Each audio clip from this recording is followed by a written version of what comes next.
We're getting started in the Misericorde now. I just thought I'd tell you as early as possible, in case you planned on being fashionably late. Coming! The clarity that I had been enjoying burst like a bubble, and I was thrown right back into nervous anticipation. I rose from the bed and did my best to straighten out my robe. While doing so, the tincture fell from my trembling fingers. Luckily, it didn't shatter. It bounced once, and then rolled around the cold floor, making a cold, twinkling noise. Are you all right in there? Yes, sorry, I just dropped something. I scrambled to pick the bottle up, unsure if it was some contraband I would get in trouble for holding if Catherine, or even worse, Angela, saw. Plus, I was so nervous. The tincture, now safely in my hand, I uncorked it and downed the second dose. Oh no. It was cool, it was pleasant and minty, and I could practically feel myself physically relaxing. It was like that cold concoction was replacing the black bile that ran in my blood with something else, something much more agreeable. I slapped my own cheeks to bring out some color, shivered all over. I was ready. I opened the door to meet Catherine, who was leaning against the door frame examining her fingernails. You look significantly less terrible than the first time I collected you like this. I feel quite good, actually. Now hold still. She stood up straight, licked her thumb as she had once before, but this time I was prepared. She rubbed it against my forehead, undoubtedly attending to some wayward bit of hair poking out from underneath my cap. There we are. Not bad. We'll make a little princess out of you yet. I simply smiled. Catherine turned on her heel and strode out of the dorms, and I followed close behind into the hall. As we passed the library, the door opened a crack. Is it time already? Indeed it is. Are you coming tonight? Not tonight. I'm very busy. That's a shame. You can tell me all about it next time you're here to chronicle. Have fun. I suddenly remembered something important I'd been meaning to ask Eustace. In my miserable stupor, I'd completely forgotten to ask her about Darcy's vision. I leaned forward to speak quietly, aware that the others behind me were watching. Still, it wasn't as if Darcy's visions were a secret or anything. Oh, before you go, I was meaning to ask, could I read some of your notes about Darcy's visions sometime in the near future? No. Really? I'd find them ever so interesting, and she said I could ask you about them. And I'm saying no. Have a nice night, Hedwig. She closed the door firmly. Rather a pity she's not coming. She can be quite fun with enough wine in her. Anyway, in here. Catherine opened the door to the Misericorde and held it open for me, ushering me in as if she were a deckhand on a gangway. Inside the room was a round table, rather different from the one in the rectory. It was clearly quite old. It was full of pockmarks and dents. Some parts of it were shiny, but others were quite dull. Various mismatched chairs were haphazardly placed around the table, as well as a couple next to a fireplace at the far end of the room. There were no windows. Currently, the light was being provided by the hearth, as well as a large candelabra in the corner nearest the door. Well, here we are. Hello, Hedwig. Hello, dear. Welcome, welcome. There were two other figures I could see tending to the fire. The smaller one on the left, I deduced, was Flora. The one on the right, unfortunately, Angela? Goodness. Been a while since we've seen you in here. Yes, well, some of us have better things to do than spend every possible night reveling. Oh, good. We're getting prickly before any drinks have even been poured. It should be fun. Give it a rest, you two. Surely you can be nice to each other for one night? Of course. We wouldn't want to leave Hedwig with the wrong impression, would we? I agree. Can't let her leave here without recognizing what a shrew you can be. Catherine! What? I was agreeing with dear sister Angela. Can we at least declare a temporary truce? For Hedwig's sake. I'm willing. Why are you even here? Now you're just being childish. No, I'm just curious. You intending to spoil things for the newcomer? Am I spoiling things currently? Ah, here we go. Listen, you're very good at this game. Oh, hell! I jumped. It barely registered with me at first that this exasperated growl had come from Sister Charity. You're both as bad as each other. Stuff it! For one night. You can bicker on your own time, but me and everyone else here are here for a nice, relaxing evening. And you're bloody well not going to ruin it. So sit down, shut your gobs, drink, and make merry. Cheers to that, Charity. Or else! Did you get it right at the right time? Nice, you did. You missed the or else, but it was a perfect moment.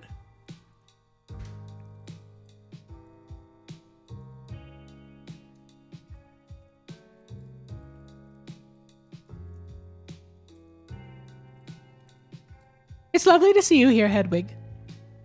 I smiled.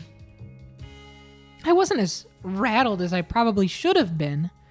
Maybe it was Darcy's concoction, or perhaps seeing Catherine and Angela at each other's throats had awakened a slightly unsavory sense of curiosity within me.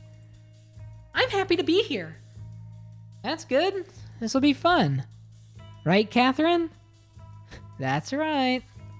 I must admit, even with my newfound courage, and despite how amusing it was watching her spar with Catherine, Angela's presence made me slightly uneasy. Since only half of the sisters could occupy the Misericorde, I had been hoping, perhaps assuming given her personality, that the odds of missing her were in my favor. Alas,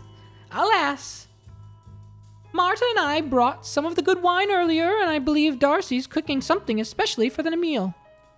The meal? But we just ate. It'll be a bit later on. Besides, you'll want some. I should resist, but the call of red meat's too strong. I opened my mouth to protest. The rule of St. Benedict strictly prohibited red meat, but I remembered that in this room, that rule had no say. It was a touch circuitous, if I say so myself. The rule states that nothing should be preferred over the Holy Office, the works we did and the hours we observed. And yet here, this place was offering a sanctuary for everyone to do nothing but prefer the worldly things. At this point, I'd lost count of all the little infractions this abbey had made on the rule of St. Benedict. Poor Darcy. She is really very busy, isn't she? I think Eustace or Moira's helping tonight. And it's a bit less complicated than supper. It's just meat and you heat it, more or less, isn't it? I'm sure there's an art to it, as there is to all things. Wise, as always. Charity then ushered me to sit down at the table. There were several mugs, and a very large wineskin resting in the middle of the table. There was also a cask next to the table on the floor that I had not noticed previously. It was a little smaller than the fat barrels I had seen stacked in the cellar, but nevertheless, that's a lot of wine. And thank God for that. You have plenty of us here to help finish it, don't you worry. Yeah, don't feel like you need to drink it all. I'll have what she doesn't have. You're going to watch yourself. I won't hear the end of it from the Superior if you go on a bender. Margaret patted Charity on the shoulder and then took a seat. I could see the shelf in the corner of the room near the fireplace. It was rather unkempt and loaded with various mismatched objects. I could see books of different sizes stacked haphazardly atop each other, little chess pieces, and a lute fighting for space. There were bits of fabric and what looked like a full robe stuffed in between these bits and bobs as well. So, are there any plans for the evening? I hope not. A little bit of everything, dear. But most importantly, a lot of nothing. That's the idea, anyway. I see. I had done a lot of nothing by myself in my cell. I missed it dearly, but I was curious what these women found so exciting about it. That's the best bit of any holiday, isn't it? Doing nothing. You're not wrong, dear Flora, but don't tell the Superior I said so. Catherine picked up the wineskin and began depositing drink into the cups. Now, make sure your elders get some before it's gone. I wouldn't dream of depriving you, Charity. Catherine handed her the next mug. That's right. Catherine is always grateful to not be the eldest in the room. Actually quite good. I was merely surprised that Angela was able to come up with something so witty. Pour me one next. I get the feeling I'm gonna need it. Just a small one for me to start, I think.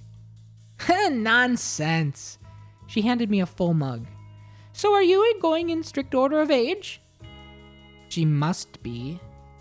I haven't even gotten a drink yet.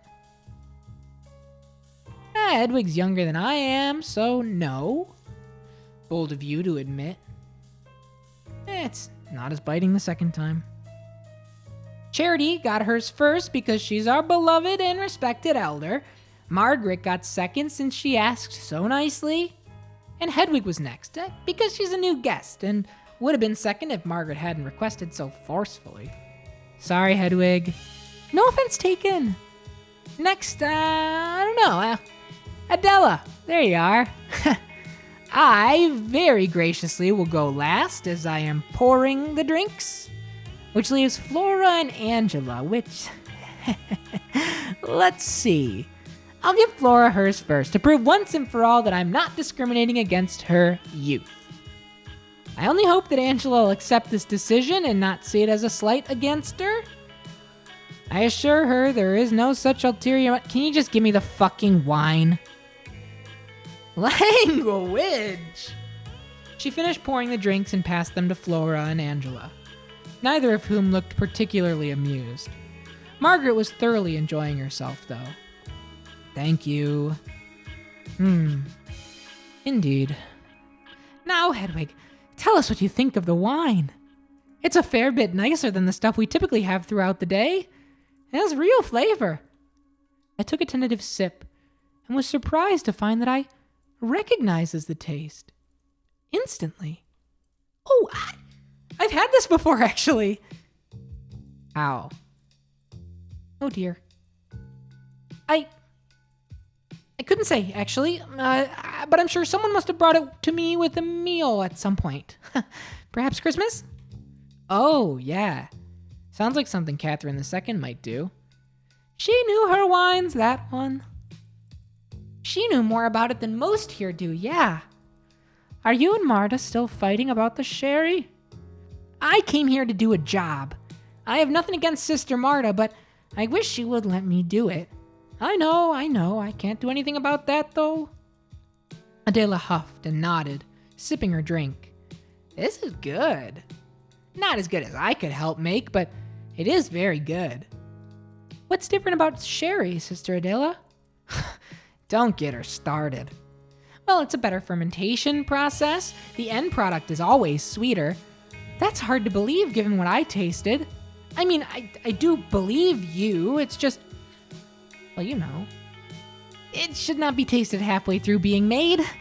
Does the painter show their client the work before they've painted a face? Does the chef deliver a half-cooked meal? He's got a point. Of course, I'm more just impressed. I was asked to come here and help shepherd a batch of sherry. The first one was a complete disaster because the instructions were not followed, and now I'm trying to correct this with the second batch, and I am facing the same resistance. Marta is very protective of her work. I think she doesn't like me. I think she doesn't want some Iberian dirtying up her project. She stuck her finger into her drink and violently wiggled it around to emphasize her point. I had to duck to dodge flecks of wine. Oh, I promise you it isn't as bad as all that. She's just... I think it might be exactly as bad as that. She's got no other reason to get in my way. And she treats me like a child, too. It might just be an age thing. I very much doubt that. She doesn't see me as Spanish. Margaret, Marta doesn't treat you any differently than anyone else, does she? Oh, crumbs.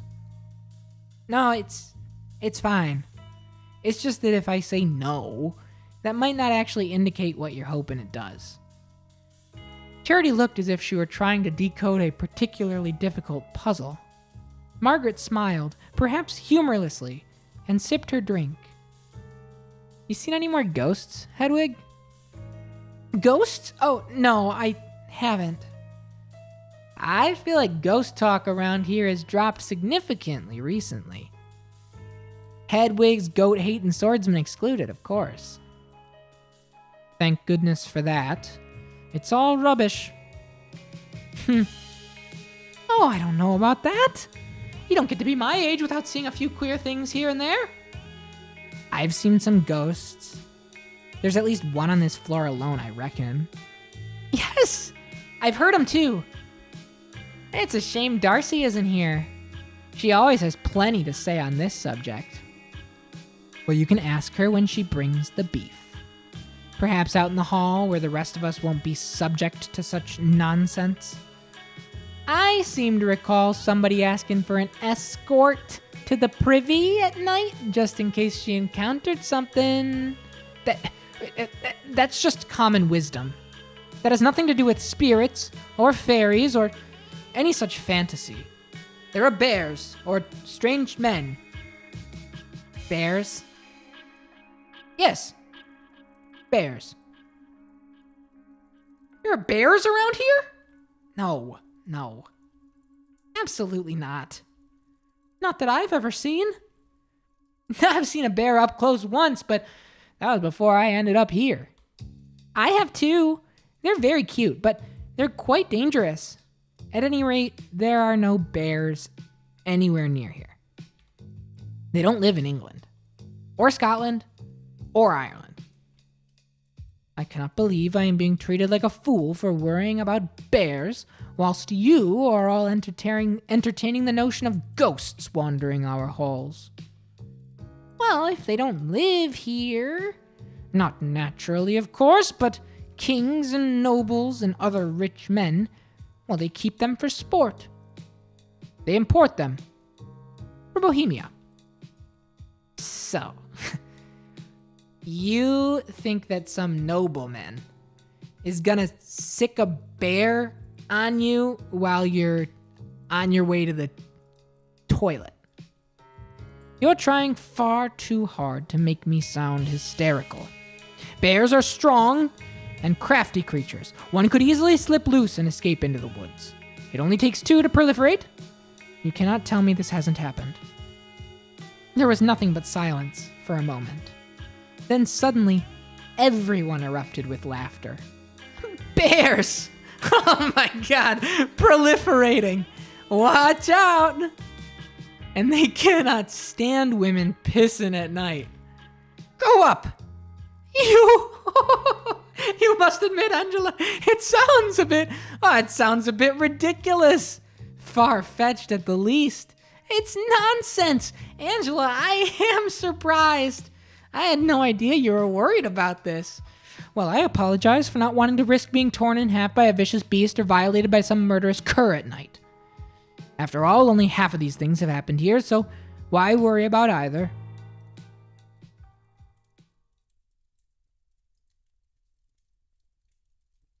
Angela. Not in here. No? I think there's no better place to talk about it. The silence came back. This time, it felt like the very air had been sucked out of the already stuffy room. Everyone was looking in different directions. I could hear heavy, deep breaths. Time for beat. Adela stood up first and strode over to the door, unlatching it and holding it open so that Darcy could lumber in, carrying a massive platter of food. Everyone sort of shuffled awkwardly to move the cups and wineskin out of the way. Darcy plunked the platter down and dusted her hands off with a satisfied expression on her face. You have beef, and there's lamb, and there's a bit of pork here. Coated in a special sauce and cooked to perfection over a roaring fire by yours truly. Why is everybody so glum? We're just hungry, Darcy. Thank you. Darcy's nigh impervious smile flickered just a little. All right then. Well, enjoy. Aren't you gonna have some? I'm not allowed. Not outside the Misericorde, no, but you're here now. Even seeing Darcy's mouth twitch was heartbreaking enough that I felt compelled to do whatever I could to make her feel better. Luckily, she took to my logic quite well. I suppose I am, aren't I? There are too many people in here. Oh, for Pete's sake, Angela! You go and stand outside while she eats, then. Angela's chair scraped violently against the stone floor. I couldn't help but wince. She can stay. Have a good night, everyone. Touch dramatic, Sister Angela? Hedwig. Yes, Sister Angela? Nothing. Not now. I won't spoil your evening. With that, she swept herself out of the room. All eyes turned to Darcy, who was blissfully munching on a small piece of meat hanging off of a bone. I'm taking that one. Oh, I could possibly stay, sorry. I'm busy tonight. She finished her snack and then licked her fingers. Enjoy. Have a good night, Darce. Indeed. Darcy excused herself from the room. Margaret followed behind her to latch the door shut again, and then turned around to face the rest of the sisters. Well? Well? Should one of us flag Eustace down, perhaps? She's also busy tonight. Hedwig and I stopped in on her on the way here. Moira? Marta? Marta's probably asleep by now. Well, it's one of those two. Or the soup. Could you imagine? Where is Moira at the moment? I believe she's usually in the library or reading in her dorm at this hour. She'll be in her dorm then. Eustace seemed in no mood for visitors. Flora, would you be a dear? I just started eating. I'm only asking you to go down the hall. The food will still be here when you get back. Will it? I've seen you lot eat before. Now. Cheeky little. I'm going. This was certainly not as relaxing as I had been led to believe. That being said, I still was feeling surprisingly confident. I think, perhaps I was even finding some relief in the fact that this particular spat had unfolded without me at the center of it. In fact, I was barely involved in the kerfuffle at all. Charity forced a smile. Well, best not to let things get cold. There was a murmur of approval from the others. We all moved our chairs slightly closer to the overflowing platter of sugared meat. I do not understand why Angela is so cruel. I'm positive she's gotten worse as well. She's always been an insufferable coxcomb. Must we all drag it out? She's left. There's no use quarreling with someone who's not even here. To be fair, Charity, Hedwig is here because Angela overheard you two grousing about her. Yes, well, that's different. It's not fair if you get to have all the fun. Well, I was under the impression that Angela wanted to come tonight to apologize to Hedwig for her behavior. That does seem a little bit far-fetched. No, it's true. I apologized to her for my outburst, and she agreed to apologize to Hedwig for her roughness. Is that true, Sister Charity? This did stretch credulity, but I was curious. Angela's barbed words had wrapped around me so tightly that even the slightest bit of slack was a relief. Of course. On condition that you also apologized, I think. A fresh start for all of us. I got nothing to apologize to that woman for. Well, not a thing. Well, if she wants an apology, I'm obliged to hear what she has to say and then do my best to make amends.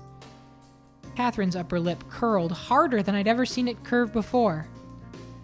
She will hang whatever complaint she has over your head for the rest of her life. Apology or no. Believe me, I have been there. Really? Oh yeah. I've done that song and dance for her. She just enjoys watching people squirm. How cruel. She wasn't always like this. I do not care. It's true, though. It is a shame. What happened? If I knew, things might look a little different.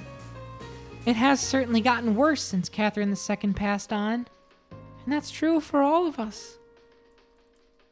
And she got along with Angela worse than I do. This was difficult to imagine, but it was very interesting indeed. Why is that? It's actually a bit funny. I remember them getting along very well, to be honest. They were friendly at one point, but I mostly remember them clashing. So, Hedwig, I'd mentioned to you before that Catherine II loved foisting projects and hobbies on us. I remember.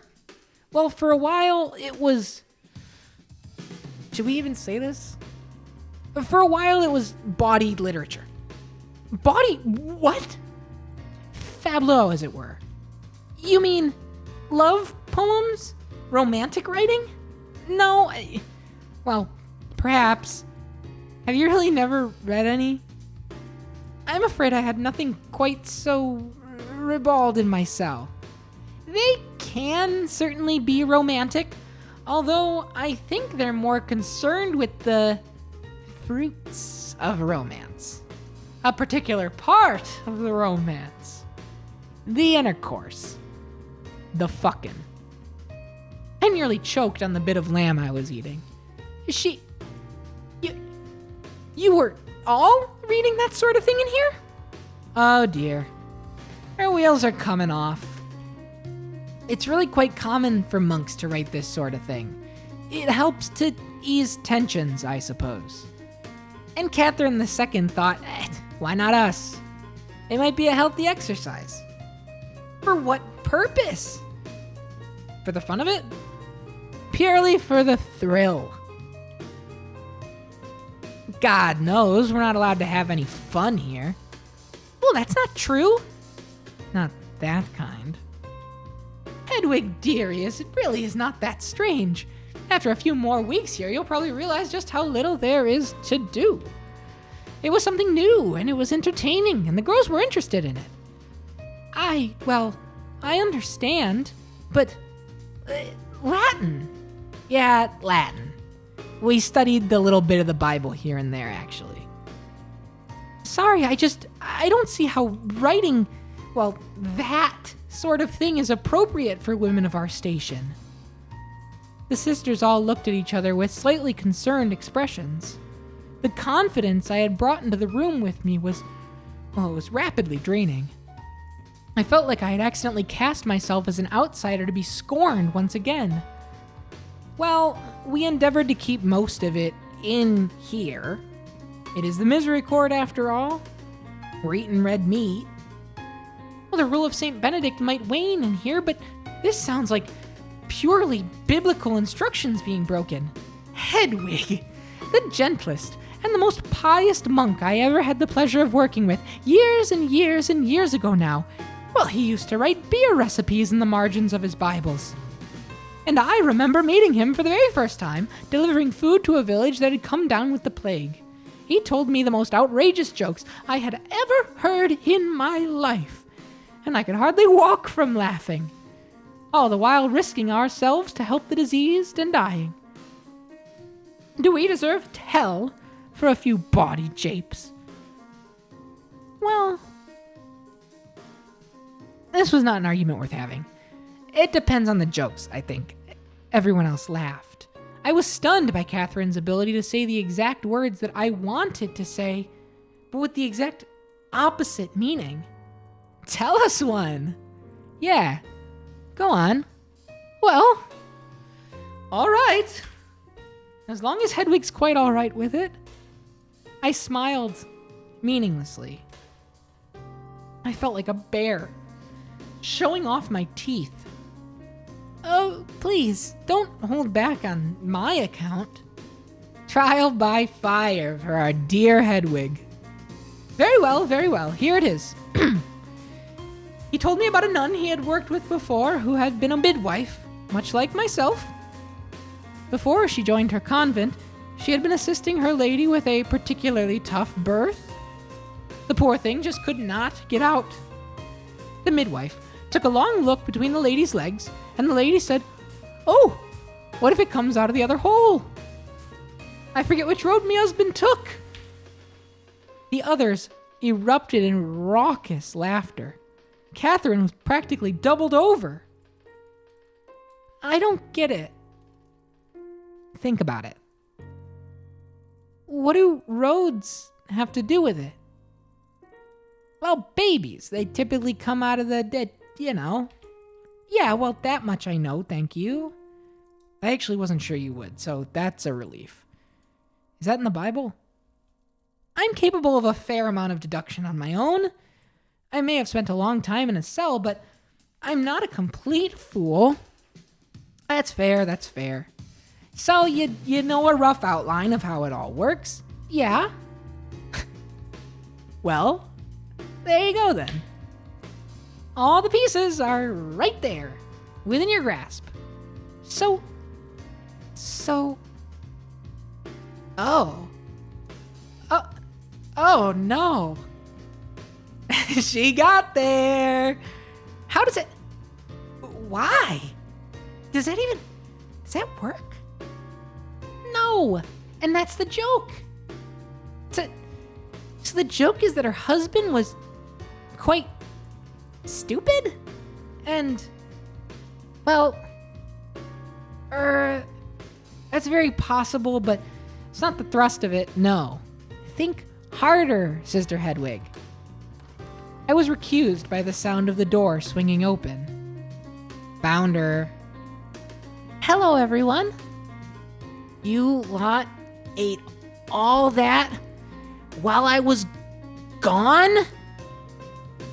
There's still plenty of food. What took you so long?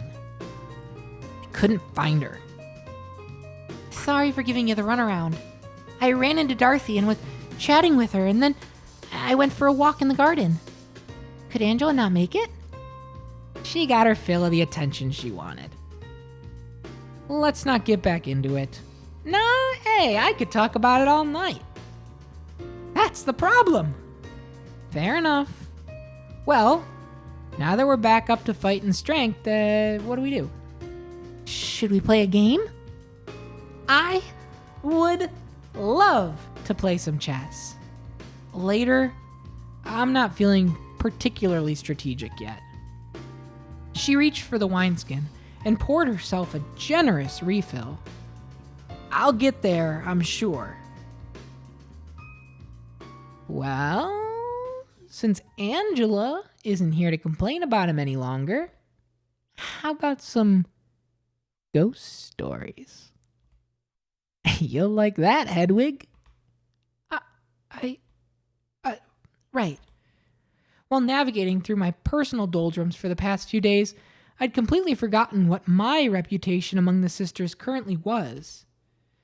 Not only was I a mousy, prudish, trembling little creature, an estimation I could at least agree with, but I had stumbled into giving off this impression of a spirit-chasing prankster. It didn't suit me. Oh, well, I don't know. They give me the shivers. That's the point. Precisely. I'll tell y'all my story. Oh, must we talk about this? I was hoping we could all talk about something a little more fun.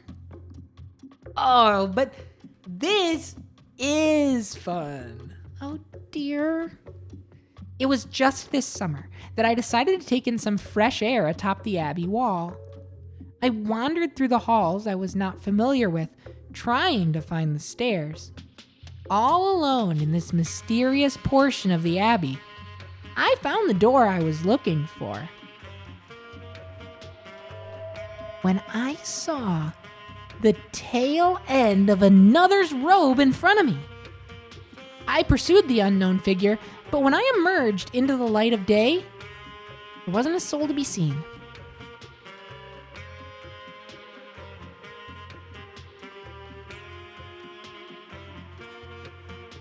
Huh. Fascinating. And this was in broad daylight? Maybe the sun blinded you. This just seemed a touch, well, flimsy. I know what I saw. At first, a person was there, and then that person was not there.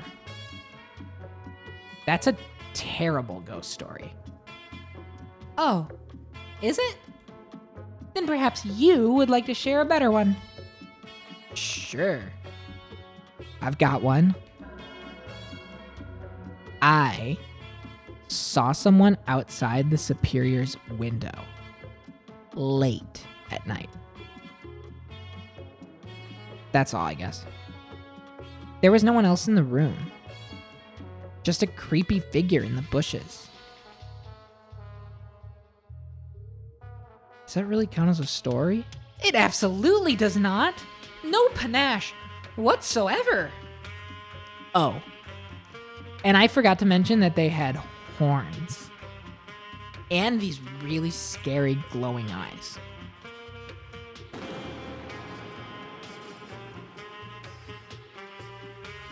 Oh no! That was a quick draw one, Polycubic. I really appreciate the hustle. That was a real quick draw. I would have been surprised if anybody even came close. That's the kind of snapshotting that I'm looking for. That's a world-class snapshotter right there. Action shots.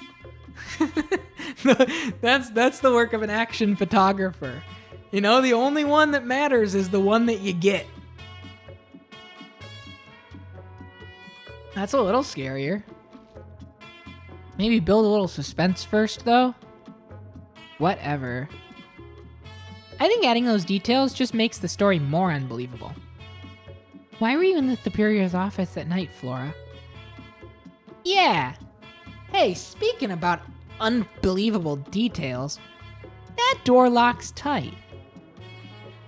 And how would you know that? Look.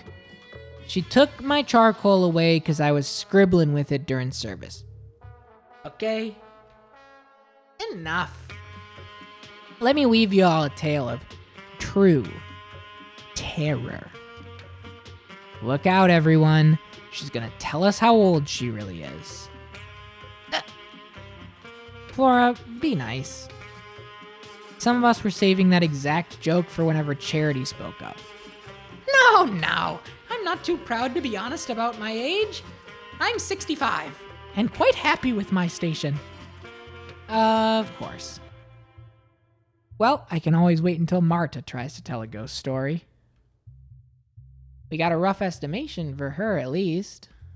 Marta was probably there when the white ship sank. Everyone else guffawed. I might have joined in, but to be nakedly truthful. But now, my tale. I was approaching these very doors real late one night. I'd been out for a nighttime stroll, and all the torches, they were just lit. The wind was such that they kept on flickering, like this. It was really difficult to see, and all these strange shadows were dancing across the floor. And suddenly, I realized that one of those shadows in front of me, it was no shadow at all. Not only that, I swear to you that when I bravely took one step forward, I saw the face of Death himself. Well, have I sufficiently rattled y'all? Not bad. I think you might have gotten it. On the transit. Oh, I actually like this more.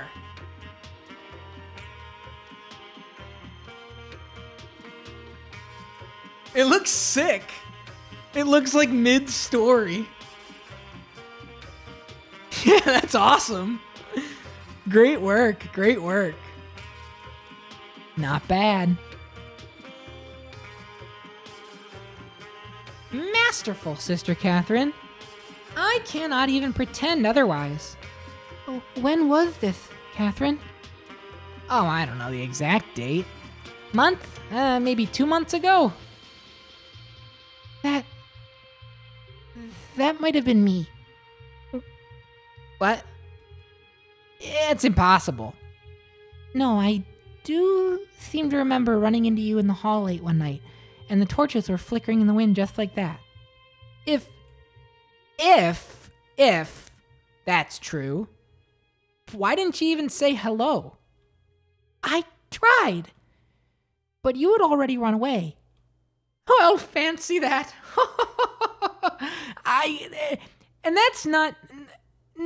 I think this had to have been. It was probably a different night. Well, that's the most believable one yet. Aside from mine. You've been a bit quiet, Hedwig. You got a good one to share? Me? Oh, no. Well, I've just been so captivated by all of yours so far. Hedwig's ghost story? Well, that's one I won't soon forget, though. She conjures up quite an image. An excellent skill for a chronicler.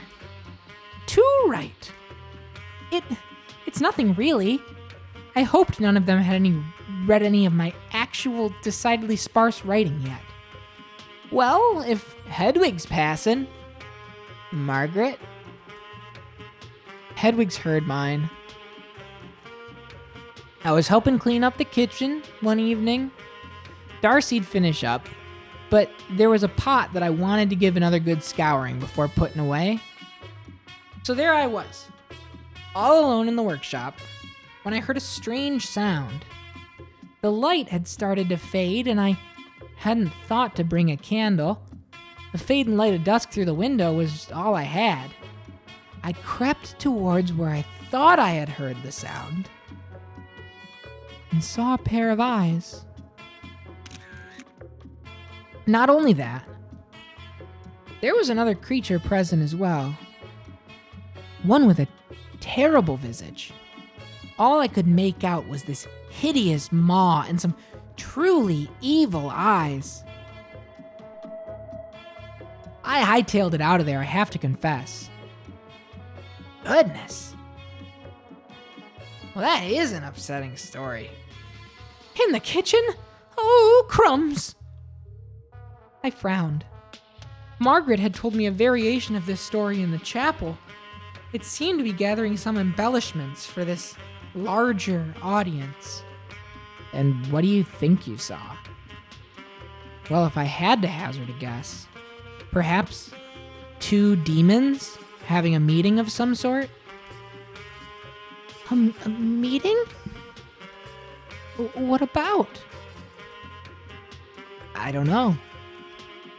Perhaps they were arguing about who to eat first. No! How gruesome! And now you're having it on. Maybe. But I did see him. That much is true. The one with the big and horrible teeth. That could have been a Barghest. A what? That big dog? That's the one. Although dog isn't quite an apt description. It is truly a terrible creature that haunts old fields and old moors. Always stalking around and hunting people who wander late at night. Not quite a hound. It's more of a, well, I don't rightly know. It's a mix of a dog and a goblin, perhaps. Like something out of Inferno. I can only hope you didn't get a good look at him, Margaret. And why's that? Well, they say if you see him, that you're destined to die.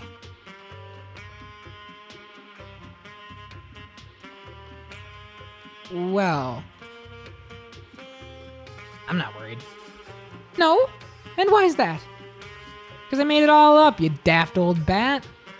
My eyebrows shot straight up, but Charity didn't seem to mind.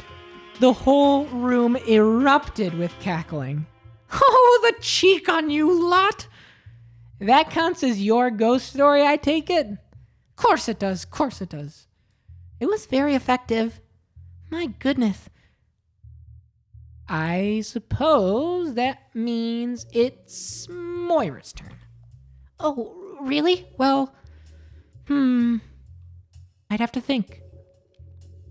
Something often said before believable stories. Look who's talking. I'd been waiting for an opportunity to jump into the conversation more actively. I'd been worried that my relative's silence was conspicuous. The banter between the sisters had been so acerbic that I thought that my contribution would fit right in. Unfortunately, it seemed I missed the mark. Huh? Because, yours was, really short and... Okay. She may as well have slugged me in the gullet. I looked around at the others, who seemed to have barely registered our exchange at all. Presumably, they were all opting to remember this embarrassing outburst forever, something to gossip about the way they had about Angela earlier. I was often unsure about who I was exactly without the purpose defined by my cell.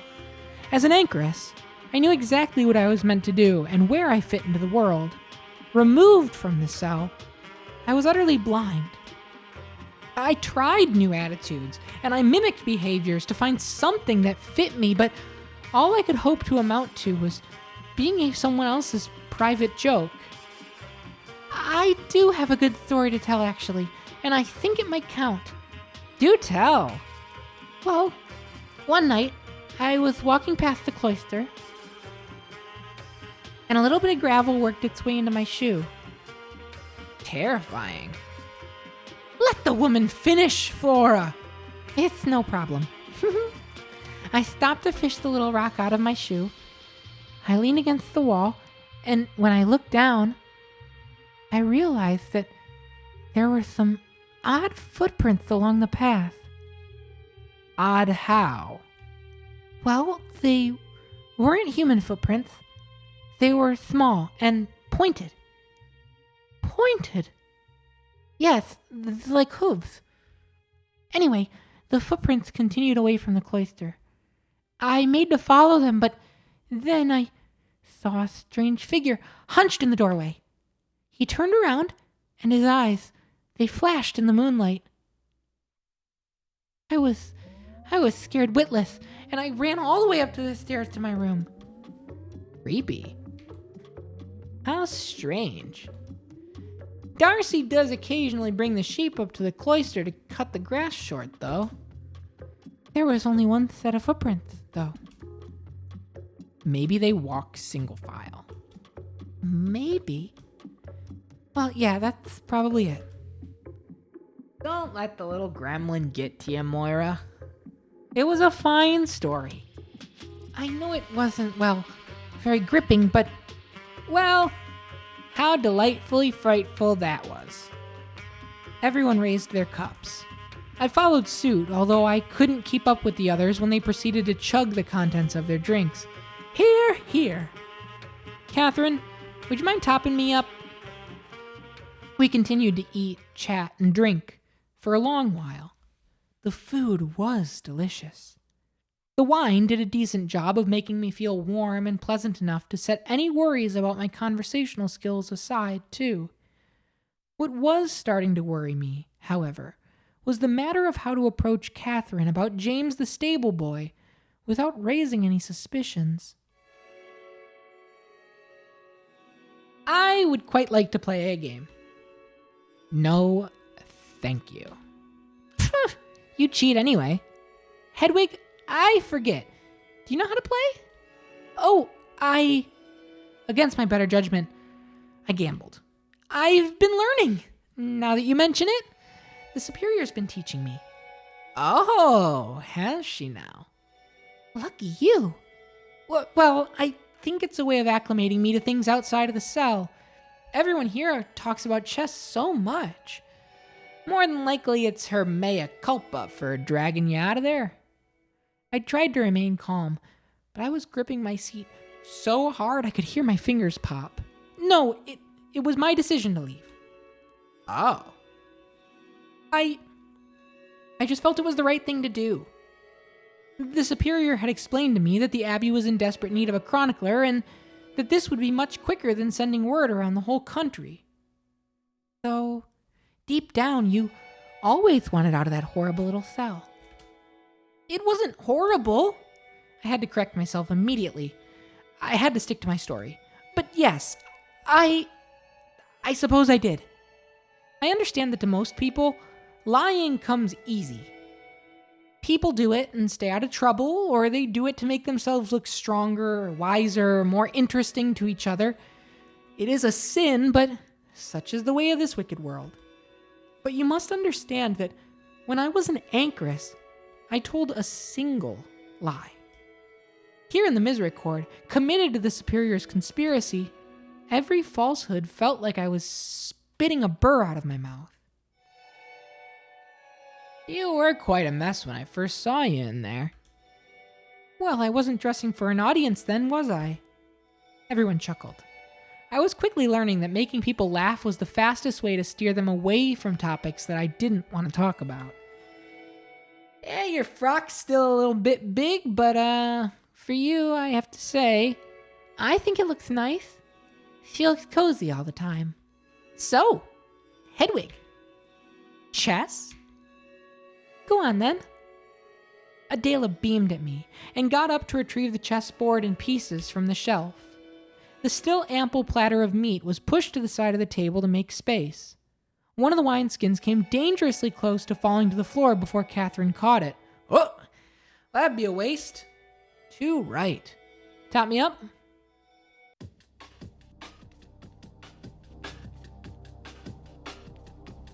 The board was set up, save for 2 pieces. Adela approached me with her hands, balled up in fists, and held them out to me. Which hand?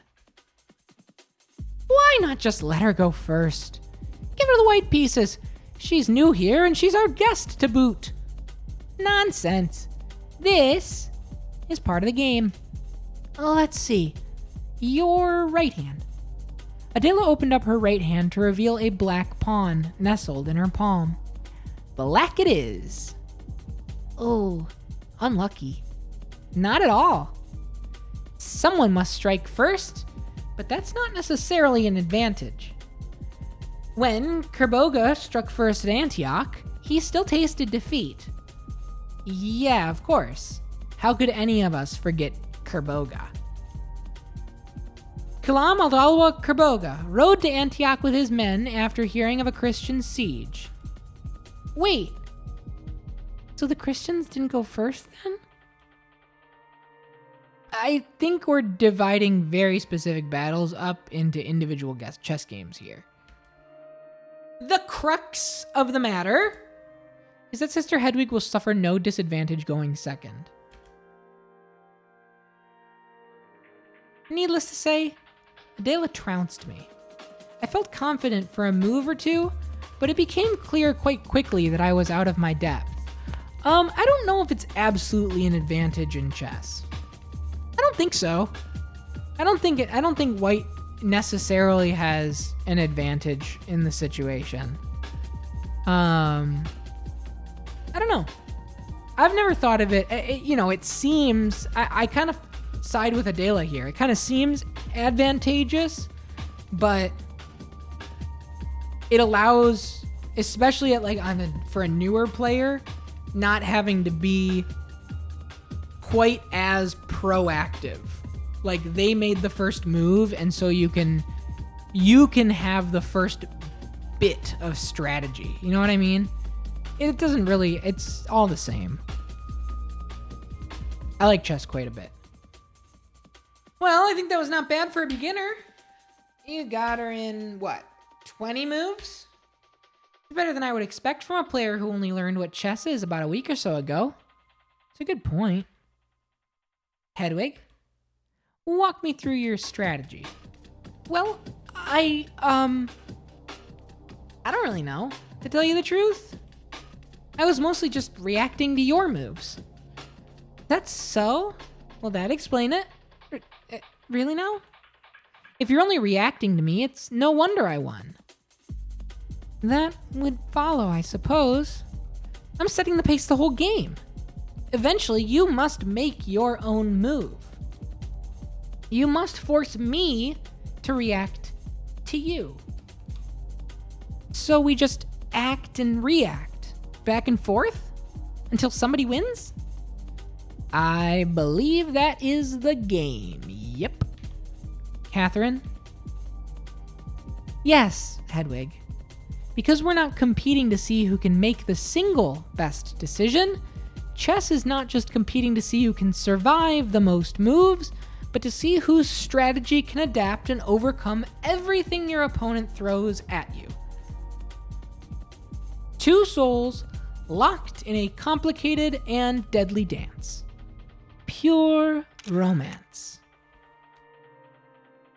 So I've heard you say. That's very interesting.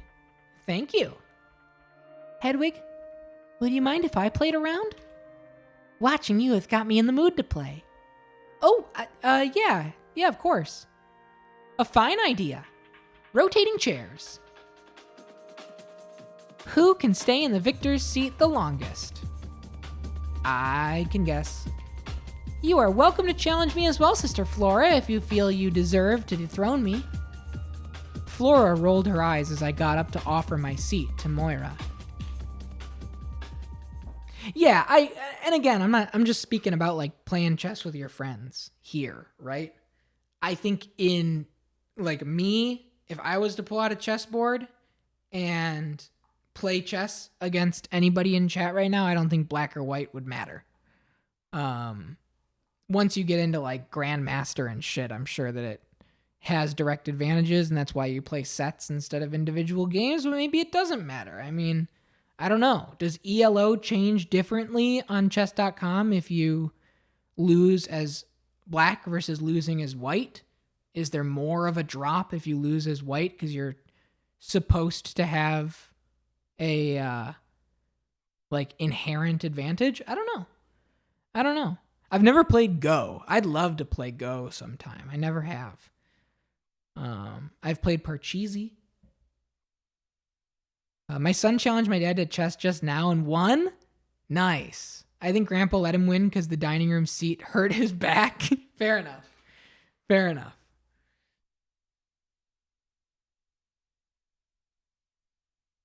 The tight group that had formed around the table to watch Adela and I play scattered somewhat. Margaret walked over to the shelf to peruse the entertainment on offer, and Catherine sat down closer to the fireplace. She brought a wineskin with her and poured herself another cup as soon as she was situated. I craned my neck over Charity's shoulder to try and watch Moira and Adela's game. I found myself surprisingly eager to learn some new tips. However, I was quickly interrupted by Catherine calling from across the room. "Hedwig, have a drink with me." "Oh, yes, of course." I pulled up a chair next to her as she poured me a cup of wine. There we are. This is good stuff. It's very flavorful. It's made here, you know. It's the only reason that this wretched place exists. The only reason? Well, surely that's not true. Abbeys are a source of wine and money. Yeah, I like this. I like wine and money. And absolution for the people willing to give them that money. Believe me, I'm well acquainted with how these places really work. You and I are very similar, if you can believe it. I do apologize if I've ever made you feel lesser than some of the others. Not at all. I was once like you, alone and confused in a place very different than the one I was used to. Of course, you left your position by choice, but nonetheless. I couldn't correct her, especially as this topic had nearly bubbled over very recently. But I wanted to. Desperately. I, on the other hand, was ripped from a perfectly comfortable life for a variety of unjust reasons. You were forced to become a nun? That's not right. I mean, I would choose no other life for myself, but my goodness, you really were locked away for a long time, huh? Quite common, even if my particular circumstances are outstandingly unfair. It's a very easy way for a family to get rid of a woman that they're not fond of. I was once the lady of a great house, which came, of course, with its own certain nasty politics. In that aspect, it was not all that different from living here. Really? The politicking, just the politicking. The clothes, the jewels, the freedom, I'd put up with the ghastly parlor games to have all that back. I wasn't sure what politicking at the Abbey she was referring to, but this was no time to get hung up on the little details. So what happened? If you don't mind my asking. I stepped on some of the wrong toes in high society, put some noses out of joint, was accused of some unsavory things I'd rather not repeat. So I was offered the choice of facing the courts and a likely execution, or taking my vows. I chose the latter. At least I can grab on to the barest threads of life's great pleasures here, occasionally. She took a deep sip of her drink. That just isn't right. Criticism of the church. Goodness, we'll make a sea dog of you yet. I didn't say that, but if this happens often, well, it does sound like some people abuse the concept of the monastery. You know, I think that shuffling people out of sight might be the concept of the monastery. Come now, that can't be true. Monasteries do wonderful things. They're centers of prayer, of research, and rigorous academic study, and we help those in need. It is an important calling. Do we do any of that here?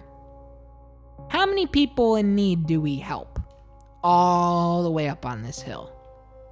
There isn't another village for miles. And the fine folk of Linbarrow would have to trek up a mountain to get here. Okay, perhaps Linbarrow Tor Abbey is more of a monastery for prayer and learning and so on. Present company excluded, of course, but I don't think much earnest prayer emanates from these halls. Nor do I think we're likely to be responsible for any academic or scholarly pursuits a note anytime soon. Catherine II would have argued otherwise, of course. She desperately wanted all of us to have these amusing little projects. She was constantly pursuing some sort of greatness, whether it was for herself or for the whole Abbey. What did she want for you? She desperately wanted me to getting me to act in one of her little performances. She said I had a natural disposition for it. You ever take her up on it? Once or twice. I didn't hate it, but acting for an audience of just a few other nuns didn't really give me much satisfaction. Still, that sounds very sweet. I should have liked to have watched one of those performances. You're too sweet. Too kind. We'll beat that out of you eventually. She chuckled dryly and reached for the wineskin to pour herself another cup. But now that she's gone, the only product to note here is the wine. And when Marta eventually pops it, Grim, I know, but I'm just being realistic here. That'll be the last of any worth this place had gone. When the wine dries up, well, so will we. And speaking of, she took the wineskin and it flopped back and forth unceremoniously. Is that one dead?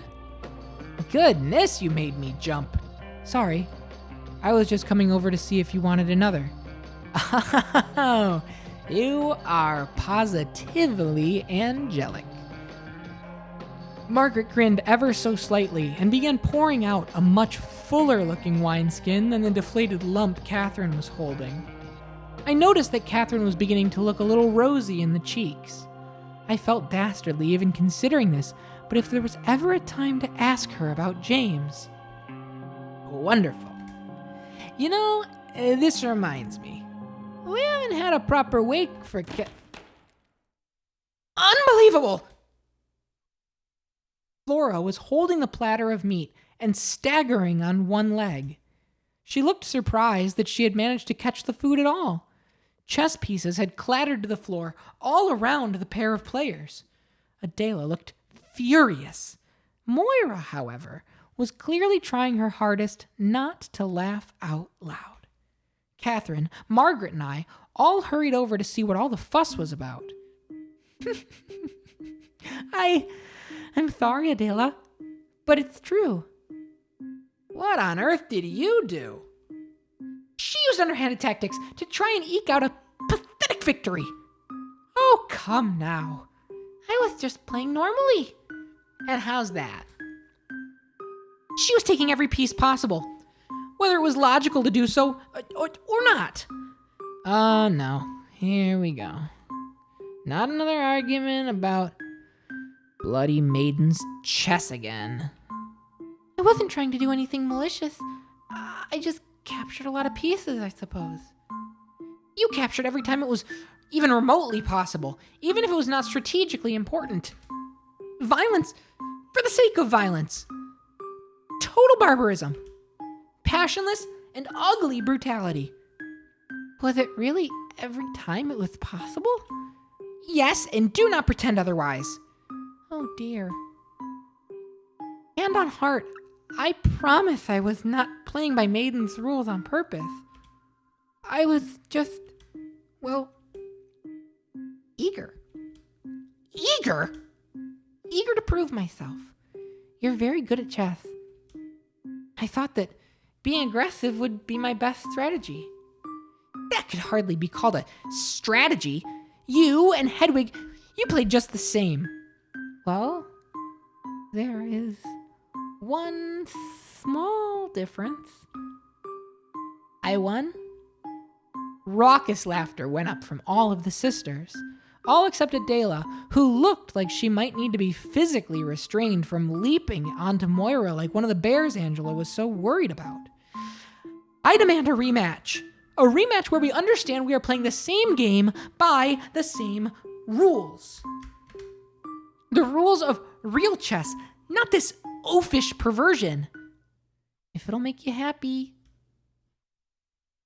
We all set to work righting the table and finding all the scattered pieces that had found their way across the room. Any requests? Margaret had managed to sneak up behind me as I was bent over picking up a wayward pawn. Sorry. I stood up and turned around to see her idly strumming a bulbous wooden instrument. I think it's about time for some music. Is there anything you'd like to hear? I bit my lip. I wasn't sure how to answer this question without sounding icier than I wanted to be at the moment. I was trying to make friends, not to alienate anyone any more than I already had. Oh. Silly question. My apologies. Well, it's not silly. I appreciate it. Just, they really should have given you an instrument in there. A flute, perhaps. I never felt like I needed one. It might have been fun, though. She had started plucking the strings and bobbing up and down, a slight grin emerging on her lips. She swayed, side to side a little, but kept her eyes on me the whole time. Another silly question, but I may as well go for it. You do know what music is, right? Of course I do. I heard it occasionally as a little girl, and there's lots of it mentioned in the Bible. Joyful noise, yeah. I'd be curious to know what you remember from before you were interred, though. Well, I vaguely remember one about summer. Hey, thank you for the 17-month resub, Street. Thank you. Thank you. Summer is coming in? That must be it. It's quite old. Something Marta would have considered out of fashion. What? Well, I never claimed to have been a particularly fashionable child. Summer is coming in. Yes! Yes! That is the one. It's a fun one. Want to sing it? Oh, no. Hey, everyone. A little musical accompaniment for this clash of armies, yeah? I flushed red as everyone turned to look at us. All of the pieces had returned to the chessboard the sisters were crowded around, save for the pawn I held in my hand. Adela held open her hand and looked at me, expectantly. Instinctively, I tossed it. She snatched it out of midair and gave a little smile as a cheer went up from around the room. Margaret played a single note. Perhaps it was the wine, or perhaps hearing everyone cheer for my expert chess piece throw had gone to my head, but I did not protest. Instead... Oh, I gotta find the song.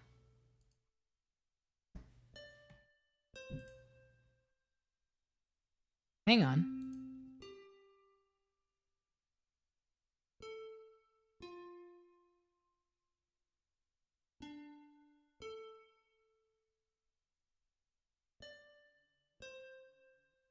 Hang on.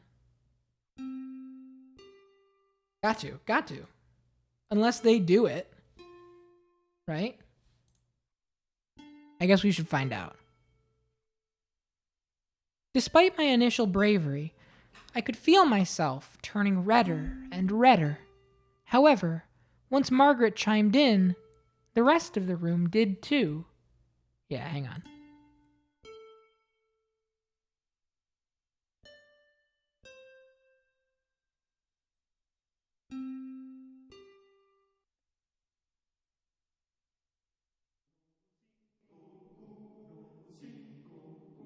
I want a women's choir, though. Can I get it at women?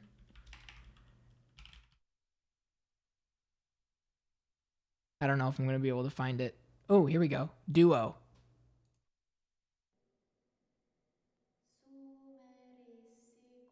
Here we go.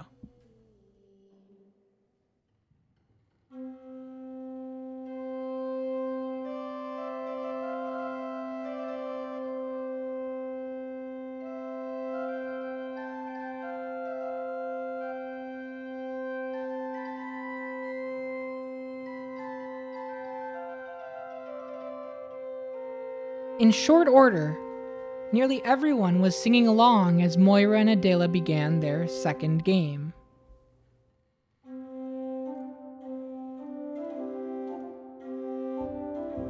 Oh, here we go.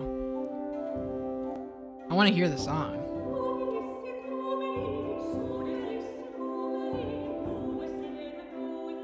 I had no idea if I was anywhere close to the right tune or pitch, but it didn't matter. There was something intoxicating about hearing everyone together, loosely guarded by Margaret's lute strings. The song lasted for several chess moves. When the song ended, everyone was clapping and laughing. I looked it up. Even Flora looked amused, her usual frown twisted into something like a smile. It's bloody winter, though. All the more reason for a summer tune. Hear, hear. Cups clunked together as everyone toasted. Moira and Adela's game continued apace. Adela looked like frustration was getting the better of her again. Her moves began to feature loud punctuation. She was practically thrusting her pieces into the board. It also looked like playing with a different set of rules was making Moira take things more seriously. She looked thoughtful, and took to tenting her fingers under her nose and leaning forward between turns. Even without Moira using her old strategy, the amount of pieces was dwindling fast. Adela was certainly being more aggressive. She had navigated her queen into a domineering position on Moira's side of the board, close to her king. I think I have you. Nope. Moira slid her own queen further up to the board, to the side. That's of no help to you. Only a handful of pawns remained on either side, save for each side's king and queen. Adela, however, seemed to be primed to deal a fatal blow. Moira had elected to move her queen further into the right-hand side of the board, presumably to pin Adela's king from afar, but it appeared as though she had moved the critical piece dangerously close to one of Adela's pawns. I think it might be. You've left your queen completely open to me. Well, not entirely. You still have to get a pawn in position to take her.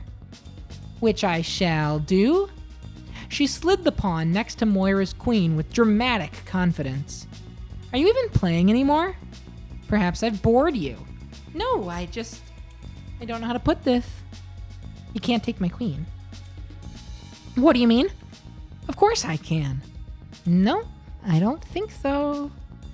Moira carefully lifted her queen up, then placed it back down on the board directly diagonal to Adela's own advancing queen. What? I must ask again, are you even paying attention? However, a murmur of understanding was passing through the rest of the room. Adela, don't set me up like that. What on earth are you talking about? Are you paying attention? She gestured to the board, pointing at the relative position of her own king and queen and Adela's attacking queen. If you take my queen, my king can't move. I can't rightfully put him in check, can I? Of course not. Wait. Which would result in a stalemate. Is that correct? So perhaps we can agree to a draw. Oh, of all the dirty tricks. Sister Moira, I am shocked. It wasn't a trick. Or rather, it's not like this was my plan, but you were playing really well. This was the only defense I could conjure up. Moira might as well have been pissing on Adela's food in front of her, the way Adela was glaring at her. Wow, wildly out of character line for Hedwig. Wow, that one caught me off guard. Holy moly. So, draw? Yes, it is a draw. Another cheer went up around the room as Adela begrudgingly shook Moira's hand over the chessboard. And I suppose that means that both seats are open? Yes, I suppose so. She stood up sulkily and made off for the wineskin that Catherine had left on her chair by the fireplace. Moira vacated her seat too, looking sheepish. Anybody want to take me on? And I think that's where we'll leave it. Who is going to challenge Catherine to a chess game? We'll have to find out next week on Misericorde. Thank you everybody for being here. Thank you for hanging out. Let me go to the next page and we'll go ahead and save that there. Thank you folks. Another great week.